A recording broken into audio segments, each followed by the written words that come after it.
Welcome to Vishalakshi వస్త్ర. ఈ రోజు మనము ఒక బ్యూటిఫుల్ శారీ చూద్దాము. ఈ శారీ ఫుల్ ట్రెండింగ్ లో ఉందండి.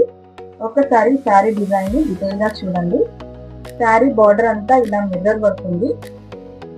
స్కాలప్ డిజైన్ ఉంది. మీరు క్లియర్ గా చూడండి డిజైన్. శారీ మొత్తం ఎంబ్రాయిడరీ ఫ్లవర్స్ ఉన్నాయి. పింక్ అండ్ ఎల్లో కాంబినేషన్ లో ఉన్నాయి ఫ్లవర్స్. ఇది డార్క్ క్రీమ్ కలర్ లో ఉంది. And blouse dark Rani pink. Blouse కి కూడా మిర్రర్ వర్క్ ఉంది. చాలా బ్యూటిఫుల్ కాంబినేషన్ అండి. ఒకసారి శారీ మొత్తం చూడండి. ఈ శారీ నచ్చితే స్క్రీన్ షాట్ తీసుకొని స్క్రీన్ పైన చూపిస్తున్న నంబర్ కి వాట్సాప్ చేయండి. Thank you.